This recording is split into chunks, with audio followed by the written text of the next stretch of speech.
Welcome once again, ladies and gentlemen, to the Catholic Education Foundation podcast number 16. 16 of these things, Rich. Pretty incredible. Who would have ever thought? Who would have ever thought? Today we have two very special guests, Dr. Cindy Crabtree and Mr. Tom Perrone. We're gonna start with Dr. Cindy Crabtree. Cindy is the past president of Sacred Heart Schools and a distinguished honoree at the recent Salute to Catholic School Alumni dinner event, which we just held at the Galt House Hotel on March 8th.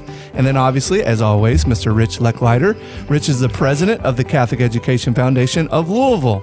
So hang on here, Cindy. Rich, before we get started here, we got to talk about how big of a success the Salute to Catholic School Alumni dinner event was. You keep thinking that we can't get any better, and this thing just keeps climbing. Wow, what a night it was, and I can't thank our donors and our sponsors and everybody that was a part of it enough, because we this is our 33rd year. I think in 2018.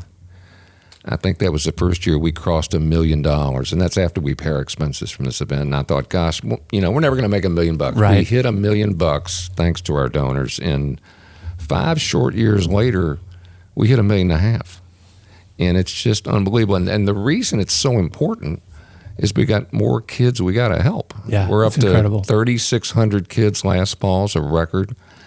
It's probably going to be higher this year. We're not done yet. But my sense is it'll probably grow by 100 or more. Mm-hmm. So this event is the lifeline for a lot of those kids to be able to go to Catholic elementary school. Again, deep thanks to the community. It was an amazing night. It really was. I talked to a couple of people who it was their first time attending an event, and they had told me afterwards, we'll never miss an event ever again. This was phenomenal.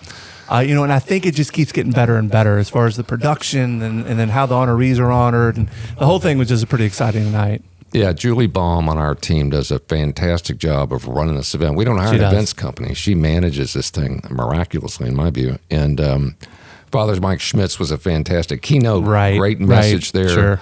We sold out, believe it or not, the event faster this year than we ever had in our history. So that night, there's 1,400 people in the room.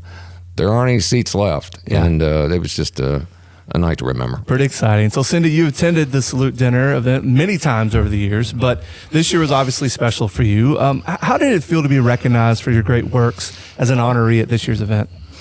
Well, as I said that night at the event, I was both humbled and honored when I got a call from Rich first, and then Daniel Wiegand from Holy Cross. Mm-hmm. I've been to many events at our Salute, and to think that someone thought enough about the things that I've done in my career to recognize me, when really I started thinking about some of the people who came before me being honored and thinking, I'm not sure I ranked up there, but certainly wasn't going to turn it down. So, and then sitting up there, you think, okay, that room's going to be full. And Rich had sent us a note saying that we were sold out. And then to see, as you're sitting there, looking across and thinking, oh, wow, I have 2 minutes to say. I hope I don't forget what I'm going to say. But it was great. It really was. And, when you've worked, you think so hard, but just doing the things that you would have done always. And then someone took the time to really take out their time to recognize. It was very meaningful. Well, and very well deserved as well. So let's talk about your Catholic school journey a little bit. Take us from the start to finish here. I will. It was long, but I can make it very short. I grew up in the South End and went first grade to St. Timothy. And the reason I only went there first grade is because my home school was St. Clement's, and St. Clement's was too full for first grade, which, was a wonderful thing you think about back in the day. And so 2nd through 8th, I went to St. Clement's, and then I transitioned to Angela Marissi, which has now, kind of reformatted and become a parent of Holy Cross. Okay, gotcha. And then I went to, I kept on in the Catholic tradition there. I went to Spalding Spalding, which was Spalding College at the time, and I had a bachelor's degree in nursing. Yeah. And I took a sidebar to UK, only non-Catholic school, and I got a master's in nursing there, then came back and got a doctoral degree from Spalding in leadership. So, and kept it going with my kids, and now my kids are keeping it going with the grandkids. So it's been it is really just a fabric of who I am, and it's almost a matter of fact, just because of what's happened in my life. So who were some of the teachers, coaches, mentors along the way who played a memorable role in your experience? Yeah. When I saw this question, I was looking over. Rich graciously sent us a few questions that we might be asked, and I will first say and be very honest about it. Coaches, I was more of a spectator. Okay, fair enough. I played in grade school, but I played on those teams that at St. Clement's, the girls' softball team played on the asphalt in front of the church, and I was the catcher, and that's where they put people who couldn't catch the ball. Okay. So, so coach-wise, it's pretty light there, but I have to say, I was very blessed to have so many Ursuline sisters educate me, and that kids don't have that opportunity today. And so my very first grade teacher was a sister, and kind of set the stage for being with a woman religious at that point. A kind of a nervous little girl who liked to talk a lot and could be told, quit talking so much. Right. Sister Lorna, who was Sister Martha Ann, and she actually now is still involved with Sacred Heart Academy. So to think she's transitioned from teaching first graders, and when I came as president, she was teaching forensic science and physics and chemistry. So that started it. Fourth grade teacher was Sister Alphonsus, and she gave all of us a nickname of a times table. And I was Ring 63. So Ring 63. So why that was, I don't know. And then we had an eighth grade teacher Mr. Goatley. And Mr. Goatley taught science. And I have to tell you, he probably had the biggest impact academically, because it took me, since I pursued the sciences as a nurse, really the sciences were a breeze for me in high school and college. So he was pretty amazing. So, and then high school, really probably the guidance counselor, who was Sister Carmen, and then she transitioned out of being a sister, Ann Vonda Norris, and she went on to be the counselor at St. X, and we've continued to connect with one another. When I hear you talk about the sisters, and Rich, I'm sure you have the same experience, I start thinking about my time at St. X and start thinking about the brothers that were involved. And it's a unique experience having the sisters and brothers in the education piece. Yeah. It's fantastic. And most of my mentors at St. X were Zavarian brothers. Same. And even to this day, their impact on my life is, I still think about it. I pray over it. I'm grateful for it. And it was amazing. So, Cindy, you're the second of 5 children. Tell us what it was like growing up in the Thieneman household. Well, yes, I'm one of 5, and my father, he was a cradle Catholic. My dad was one of 10, and that everybody grew up in the South End, and there are 51 of us first cousins. Wow. And my grandparents lived off Campground Road, which is off Cane Run Road in Louisville. And I remember us gathering many Sundays at my grandparents' house. And my grandfather was a little scruffy. When you get 50, well, of course, there was never 51 of us at the same time, but there could be 30 of us. Oh, sure. And my grandmother didn't care how loud we got or what we did, but my grandfather would say, go to the basement, when it was called. And that basement was unfinished. And so you could imagine how many kids could make some noise. Oh, yeah. But it was very special growing up in a family that large. We would have a family reunion every year. And so that continued. My dad, as I said, he went to St. Denis, and then my dad went to St. X, and then he didn't finish St. X. He went into the Army. Okay. And so my dad was very involved. My dad loved to cook, so picnics. My dad was the green bean maker. Okay. And so it was like, you need to go to the picnic and you need to have, your things to do. Green beans. And I can remember in grade school also getting, we'd get our collection envelopes and they'd be perforated on the end. And my dad would ask us, where's our collection envelope? And it's already in my mind, it's like, okay, this is a part of what you do. Sure. And I can remember as a sophomore year in my professional life, I could remember it's a tough year for kids. You're not a freshman where everything's special, and junior year you get your ring, and senior year you're almost out. So sophomores, you're just kind of floating around. Yeah.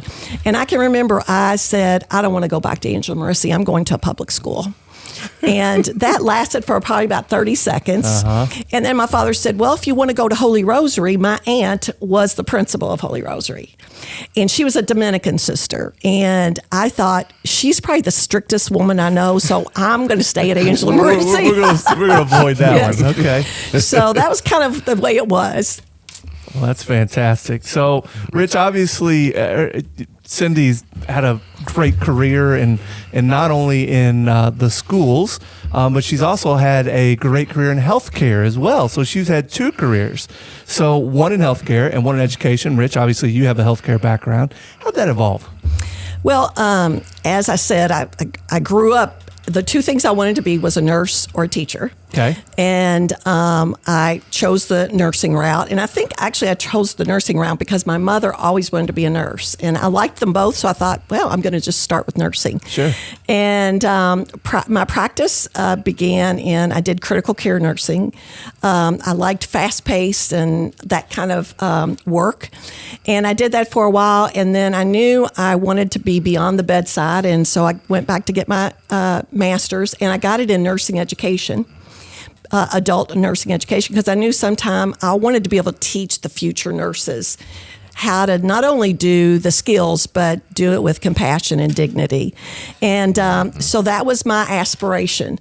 And so, again, no trajectory is straight. And so mine kind of weaved a little bit, but I got to, I was doing patient education after I got my master's, and then faculty position opened up back at Spalding.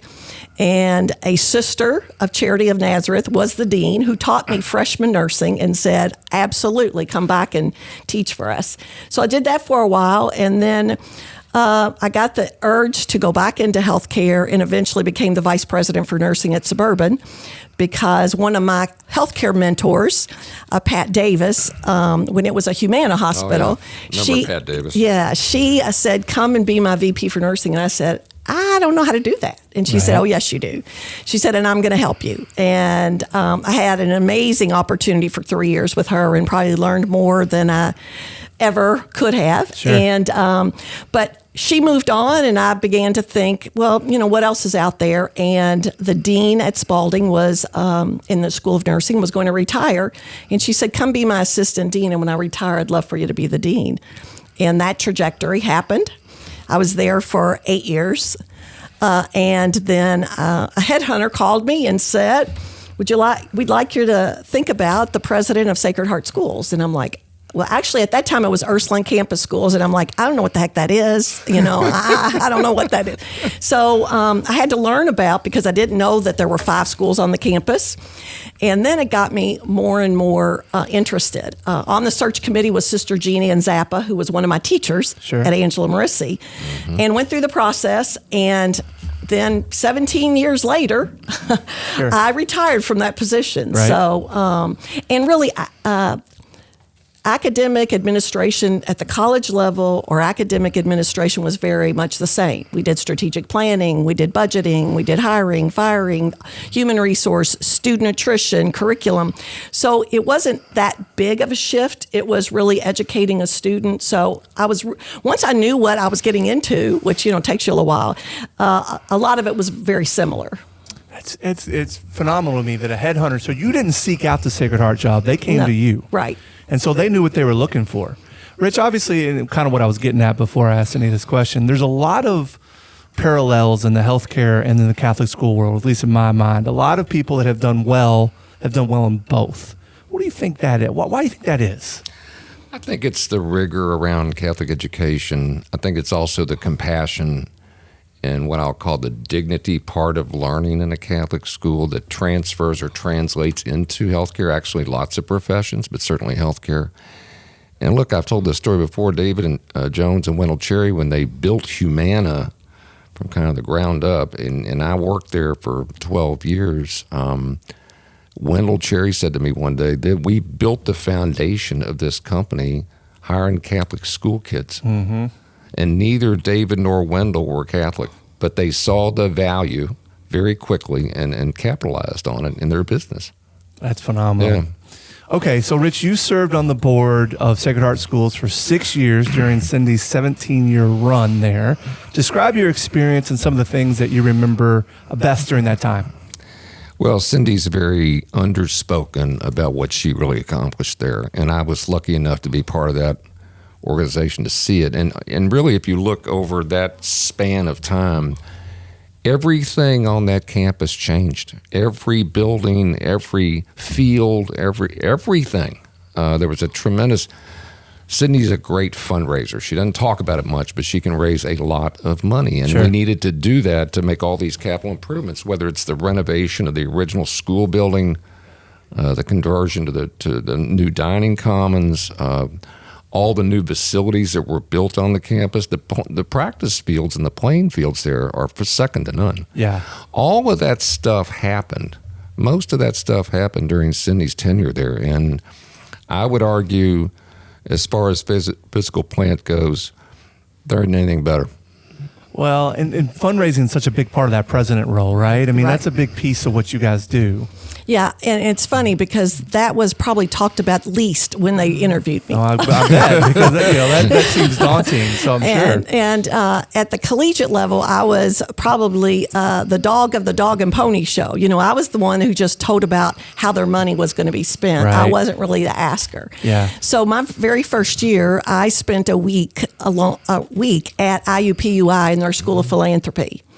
And it was a week-long class of nonprofit leadership and basic fundraising because I could see there was a whole language, there was a whole different culture that I hadn't experienced. So I had to get in there and learn that to have credibility with donors and the staff. That's cool. I didn't even know that was a thing. Yeah, That's yeah. awesome. You can Maybe actually I get should sign up for that course. Yeah, I mean, I don't know, Rich. You do pretty well. Yeah, I but- think he does.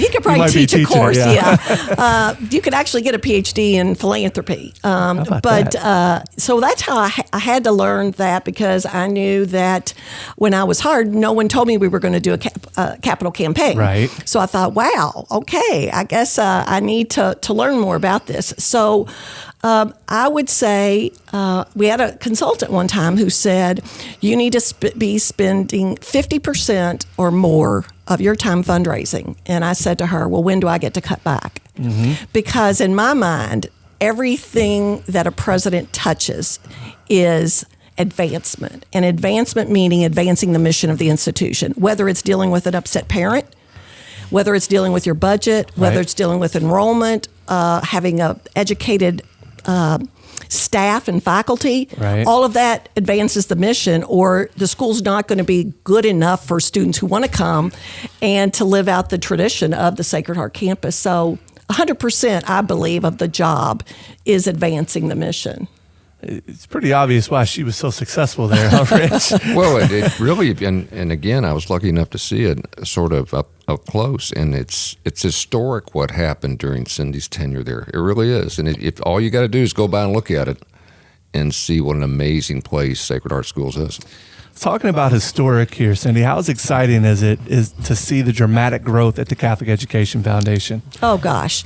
Well, you know, from the very beginning, we knew that at Sacred Heart Academy, we were going to have financial aid problems because there are girls who want to come that we didn't have enough money for. Sure. You know, so that in turn led us to need to build endowment. And then when CEF really transitioned under Rich's leadership and to really being a force in the community of fundraising for financial aid. That made it very clear that more kids were going to be able to go to the elementary schools and have that opportunity. But also that was going to give them the appetite for what else could come. Right. And so from a person looking in, while some might say it didn't directly benefit us, we didn't have a lot of students who needed the financial aid at the model school, at Sacred Heart Model School, but some did. What we did see is we've got to continue to serve these students who now have been K through 8. And how do we do that? So it was like, we want Rich to do really, really well because we want that same continued support for our kids because it continues to grow. You know, it's interesting you say that. I've had a lot of friends tell me, you know, I'd send my kid to Catholic school, but then I'm afraid they're going to want to go to Catholic high school. Like, we could swing grade school maybe, but then you get to that high school and then, oh my goodness, it's just so much more expensive. What would you say to somebody in that situation, Rich? And we hear that from young parents more than a few times. Typically, their oldest is a 4-year-old. They're in our pre-K program. They love it. Now they have to figure out where they're going to transition to kindergarten and that journey. And it does give them pause. You know, they can run the numbers as well as anybody else. How far out that goes, how much that costs, how are we going to get there? Look, as a parent, probably one of the greatest fears you have as a parent is not being able to provide your kids with what they need. Right, sure. Okay? And these parents understand, I think, that the experience in Catholic elementary schools is superior. It's outstanding. It's excellent. It is. They want that. Right. But again, there's this struggle. Yeah. And what we've done, what we're trying to do at the foundation is to say, okay, we do K through 8.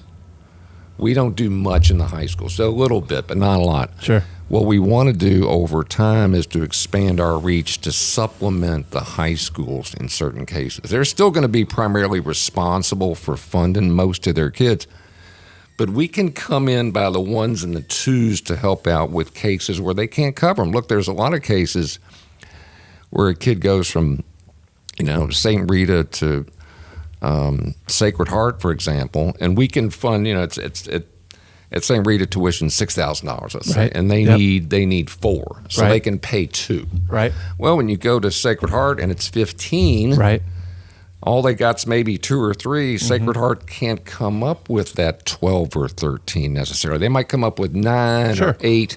So there's kids that are falling through the cracks, not because Sacred Heart's not doing a great job trying to help them. They just need a lot of funding. Yeah. And they need, in my view, in those cases, the high schools could use a partner to fund that gap because that's too much pressure on the institution, in my view. So that's what we're working toward. I think that's phenomenal. So, and it's being with those families along the journey, right, and holding their hand throughout that whole journey. And I can't tell me, I've heard you tell, listen, we're going to be with you along the journey, and that's part of it. So, Cindy, amidst all the work that drove 2 highly successful careers that you've had, you and your husband, Kevin, raised 3 children, all of whom attended Catholic schools, and now you have 8 grandchildren. That's got to be awesome. Tell us about your wonderful family. Well, I do. I think, speaking as a proud mother and grandmother, there's no better kids or no better grandkids. So I'll put up a fight on that one. But my oldest daughter is a proud alum of, all my kids went to St. Albert the Great. My girls went to Assumption. And some people ask, how did they go to Assumption when you were a product of Ursuline education? I was getting ready to ask that. And were you at Sacred Heart at the time? Not my first daughter had already graduated. Okay. And I can remember going to Sacred Heart to visit on her shadow day, parent shadow day. And she saw quite a few sisters and teachers who taught me. And she was like, my daughter liked space. She was like, I'm not going any place where everybody knows my mother. Yeah. Okay. Fair enough. And my youngest daughter was going to follow wherever her sister had gone. Okay. So, and I will say that my youngest daughter was a sophomore in high school when I interviewed for the job. And Sister Jean Ann Zappa sat in the audience because I was on a stage and there were 15 people in front of me.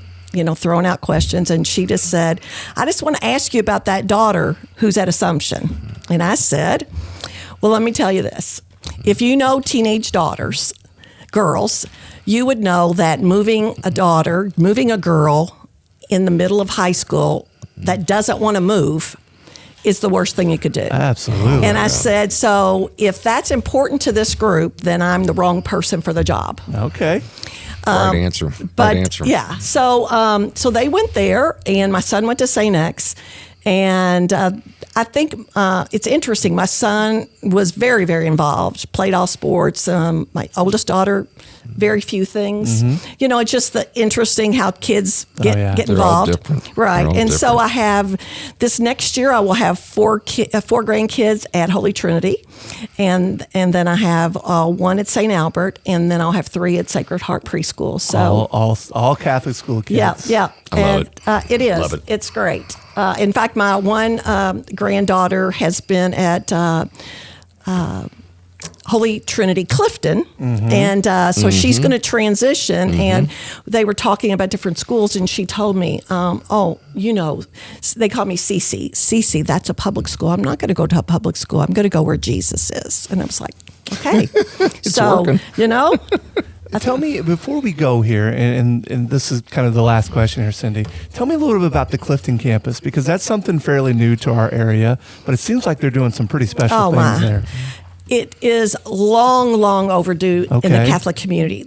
If you have a child who has a learning-based, kind of an auditory-based need that perhaps needs more support than an average regular elementary school can provide, your options would be Dunn. Yeah, Meredith Dunn. Yes, and DePaul.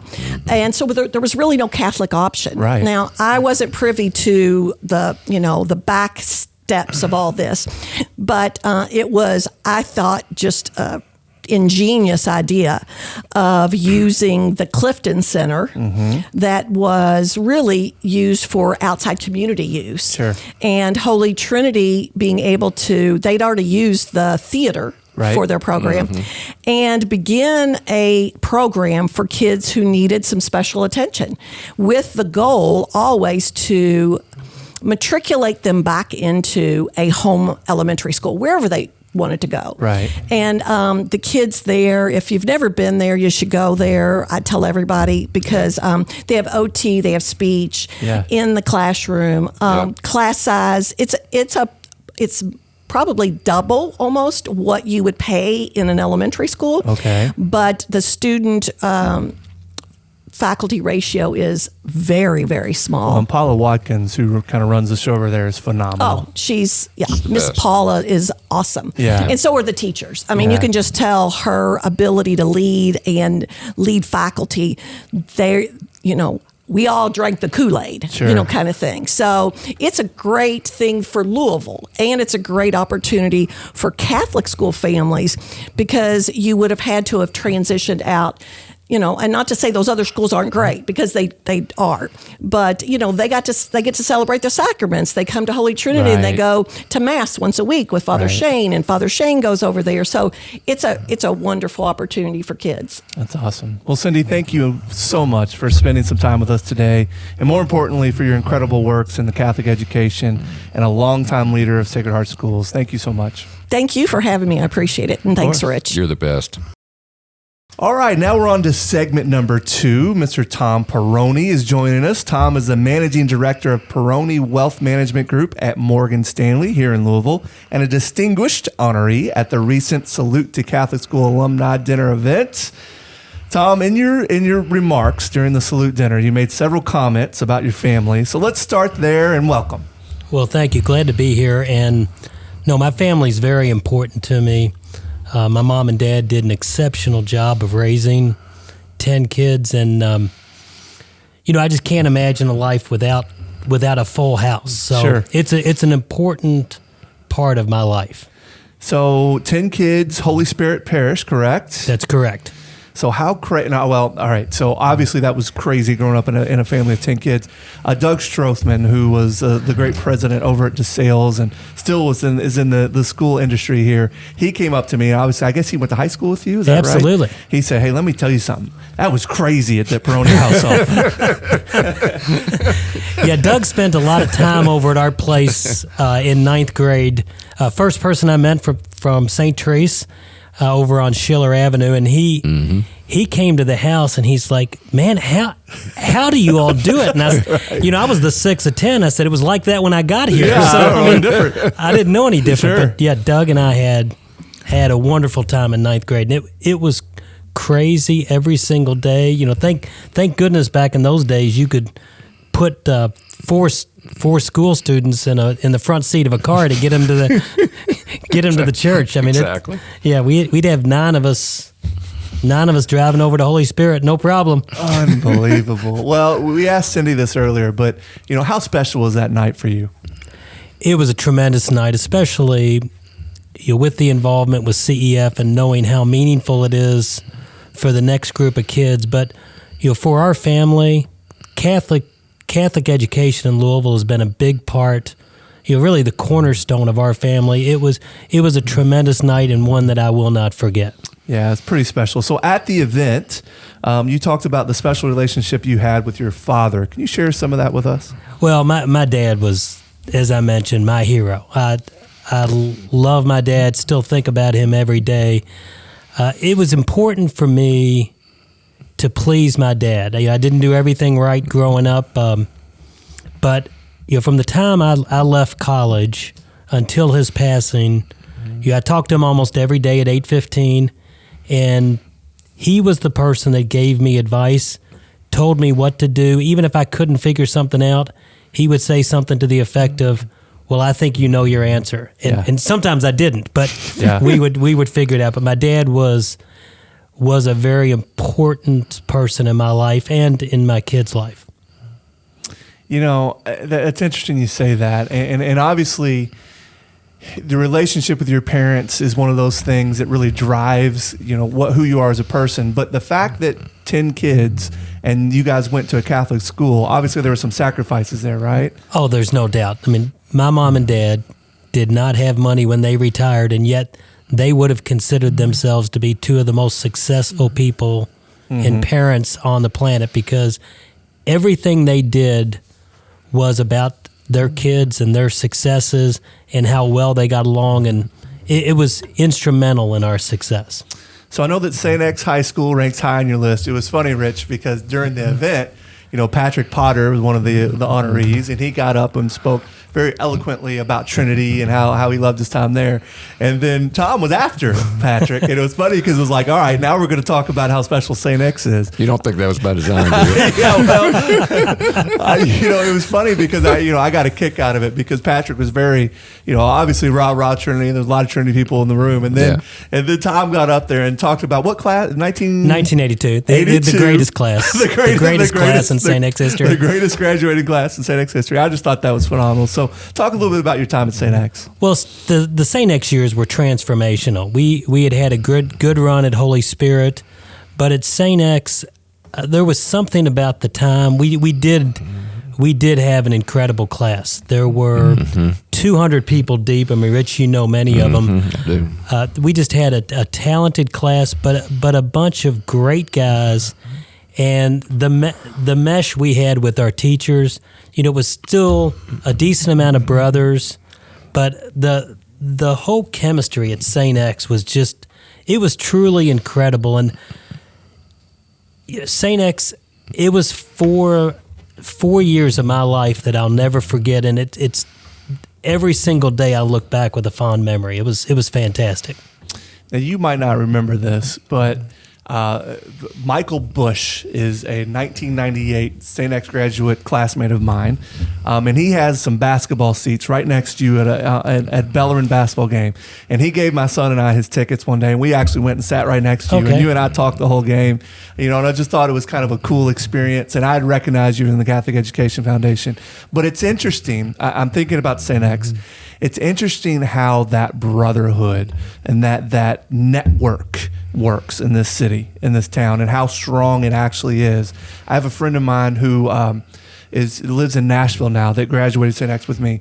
He was working for Google at the time, and he got in the door at I believe it was GM. It was a very giant company that doesn't see people, but the only reason he got in the door was because he was a St. X grad. Yep. That network's real. Oh, it's not only real. I mean, I don't think anybody can replicate it. And I'm not trying to be a braggart about it, but in my entire life, certainly in my business career and now at the foundation, anybody that was 10 years ahead of me or 10 years behind me, all those people at some point in my life came to my rescue and made me a better person. They did. Yeah. And it's just, I've never seen anything like it in my life. And I'm lucky to have stayed here in Louisville to live that more closely, if you will, even though we're all over the country. Sure. And I think Tom's had the same experience as well. Oh, there's no doubt. I started my career at Emerson Electric, and it was the St. X guy, 1951, George Coper, that got me the job. So there you go. And I will tell you, at that point, I really needed a job. So it was powerful, and the connection is real. But people are only going to help advance you if they know you got the core values from St. X. Sure. Yep. Sure, and that obviously that's a big part of it. So let's talk a little bit about your journey here. So you earned undergraduate degrees in economics and marketing from UK. Yes. So tell us a little bit about your early career and kind of how you got to where you are now. Yes, I started after UK. What I loved was finance, but I started my career with Emerson Electric. Okay. And really got to see how everything was manufactured. Sure. So, I lived in New York, I lived in Dallas, Cincinnati, Grand Rapids. Oh, wow. Was moving to Milwaukee when I left Emerson, but I got to see the world, got to see how things were made. It was a fascinating part of my life. It's something that if it weren't for the fact that I had transitioned into management and I realized that really wasn't a great strength of mine, but my early days at Emerson were fascinating. You saw how creative people could be and how powerful this manufacturing world still was. So I had a great time, but I felt like it was time to move on after about 6 years with Emerson. Now, is that when you got into the wealth management business? Yes, I'd had a little brother pass away, my brother Victor, who was a class of 87 at St. X. He had passed away. I was living in Michigan. I decided to myself, maybe I want to come back to Louisville. Louisville's a great town. You realize it, especially when you leave Louisville. But I'd wanted to get back, and a good friend of mine, a 1982 classmate, Mike Scheid, great guy. He's with us at Morgan Stanley. He and I had talked about me getting in the business, and he helped me land an interview with Hilliard Lyons. Okay. Then, lo and behold, I found myself with a 95% pay cut and 9,920 names from a cold call list, and started cold calling. About 150 a day. Listen, all right, so let's give a little value here, Tom. How can you be successful cold calling? Because that's one of those things to me that just seems so daunting. Like, what makes cold calling successful, and how did you build your business? Well, you can't be very smart. That's the key. And so I found out that it took me about 78 no's to get each yes. So each time somebody would... 78. A lot of people, the number's lower, but I'm not that talented. Okay. But so if you're making cold calls, what I would do is I would just try to get to my 78th no, because that means there had to be a yes coming. Okay. So you kind of psych yourself up. I remember calling somebody. I was calling with a 30-year bond. And the lady said, 30-year bonds? I don't even buy green bananas. So That's funny. No, so you just go in every day and you grind it out. And at the end of the day, it actually was a lot of fun. Back then, the world was a little different. You would just try to get in conversations with people. And to this day, there are probably 20 or 30 really good clients that we have from cold calling. But it certainly helped build the business. And so, obviously, your team at Morgan Stanley has built quite a book of business. What do you attribute that success to? Well, there's no substitute for hard work. I have a very talented team around me. Yep. Rich knows all of them well. We have a number of people with expertise, but in our world, it was a sacrifice of work-life balance. Mm-hmm. We made the decision. I missed a lot of ball games. I missed a lot of time with family. Right. We did each night have dinner together. So we might not eat till 8:45 or 9 or 9:15, but it was about hard work. There's no doubt. Sure. Well, so obviously your wife of 30 years, Shelley, is a humble servant leader. Talk about her and the 4 wonderful children you guys have raised together. Yeah, and Rich knows them. My wife is she's a kind, loving person, and she's very talented. I mean, she's was an accomplished runner. She was, I think, a top 100 in the Boston and New York Marathon. But she spent her time raising our kids, and at the same time, she was 10-year cross-country coach at Holy Trinity. She's still very involved in the church, and she spends each Tuesday at Ronald McDonald House. She cleans every room. She is simply a wonderful person. She's beautiful also, but she is a wonderful mother and just a kind person. She's fantastic. I mean, she's very, very humble. She's very giving. She always wants to know about you. She never uses the word I. Mm-hmm. It's always you or we. Right. She's really something. And their kids, I know all 4 of their kids, they're knocking it out of the park. Not a surprise. So you mentioned she was an accomplished runner. You obviously were a runner yourself, right? Yes. I was a much slower, less accomplished runner, but well, I saw the pictures. So obviously, when we were doing the videos, there was a ton of running pictures. So was that something you traveled around and did marathons, or what was that about? Yes, I think might have done 11 or 12. I'd done 5 New York marathons, 3 Boston, Cincinnati, San Diego, San Francisco. I did it as a hobby. It was something to do. I don't sleep much, and nobody wants to talk to me at 4:30 in the morning. Okay. So I would just kill time and ran somewhere around a dozen marathons. Loved it back in the day. Back in the day, do you run much anymore? Not as much. Not as much. But trying to get one more big race. Okay, it's always that one more race, right? That's right. Now, you've been with the Catholic Education Foundation and Rich for 14 years as a board member. Still going. Wow. Just describe what you've seen during this incredibly exciting period in the foundation's history. Well, the first thing I found out is that Rich does not take no for an answer. I found that out.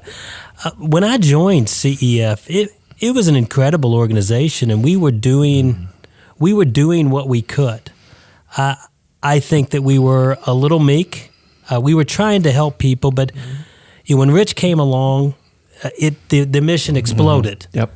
But with that, we found that the more Rich helped people, and the more that this mighty team made a difference, the more we uncovered this greater need. Right. And that's what's difficult about CEF is you only have so much to spread, and there's always that little bit more that you hope to give.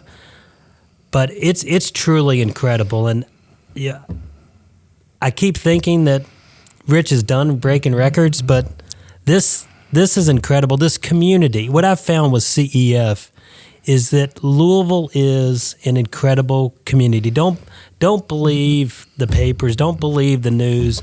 Louisville is an incredible giving town, and it's getting better every single year. Absolutely is. You know, Tom made the comment, Rich, at the dinner. He said, listen, I'll be here next year when we break another record.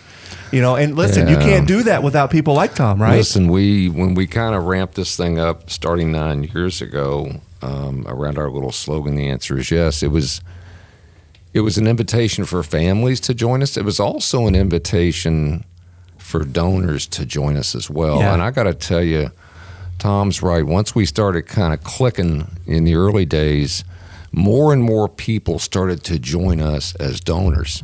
And really, look, we can't do anything without them. We can't help anybody without our donors. And the donor base has just expanded. Our relationships have gotten deeper with people. It's just been phenomenal. And Tom's spot on. Louisville, Kentucky's different than everywhere else. Okay, you can go around to lots of different cities, but the level of generosity, particularly around a cause that means so much to people, like Catholic education, I've never seen anything like it. Never had. It's pretty phenomenal. And I tell you, Tom, so we played the video the night of the dinner of a student at Ascension School, and his story mirrors a lot of the students that the CEF helps. But it's, listen, family couldn't afford it. Actually, what's interesting, what we didn't tell with that story, his name's Luis Garcia. He has an older brother that fell out of the Catholic school system and actually had been in it and fell out and went to Westport and kind of gotten some bad things, right? Got around the wrong kids, the wrong people, went down the wrong path. And you've got a kid, his younger brother, Luis, who's just a special kid, would have been the same situation, but everybody's fighting and clawing, trying to keep these kids as part of the Catholic community because this is where they need to be. Yeah, the pathway it's unprecedented. It really is. In this community, there's 39 elementary schools, there's 9 high schools, there's almost 20,000 lives being impacted by this enterprise every day. It's the 4th biggest school district in the state. I mean, This is not just about big numbers, but about the impact it's having across a broad range of people. Sure. For us at the foundation, we need more kids in Catholic schools. You want to make Louisville better? Put more kids in Catholic schools. Amen. So, Tom, talk a little bit about your other community service and how it relates to your passion for helping children. Well, it's a lot of this began with some work at Community Catholic Center. In fact, it was some of the early stages where they were having trouble, and I think I'd run a marathon, raise $20,000, $30,000 to keep the cause going. And we saw a similar example of kids being left behind in the Portland area. So once we started working in that regard, our family, and then got on the Catholic Education Foundation board, our family became committed to this community and to families in need. And what we looked to do was find the causes, and certainly Catholic education was an important component, but we also, through Ronald McDonald House, through Kids Cancer Alliance, we found that there are so many families out there that just need that little bit of help. It has helped transform our family's lives. It's made our kids better, but what we have found is this incredible giving community is something like the Ronald McDonald House, where you have families that might have to stay there for 250 days. We wanted to try to make a difference, to make each room a little cleaner, make it to where families weren't turned down. It's been incredible. And once you start giving back, it makes life better. The more you give to help others, the more you get in life, because it makes every day just that much better. So it's an important part of our family. It's our kids understand that that's where our focus is going to be, and it magnifies your life. And with CEF, it has been the 14 greatest years of my life, and maybe not the most fun. That was college and high school, Rich. Sorry about that. Fair enough. But certainly the most gratifying, where you can make a difference. Well, Tom, you're an important part of our Louisville community, certainly our Louisville Catholic community. As a St. X alum, I'm very proud to know you, and I'm thrilled that you were honored for your amazing works by the Catholic Education Foundation, and thank you for joining us today. Thank you, guys.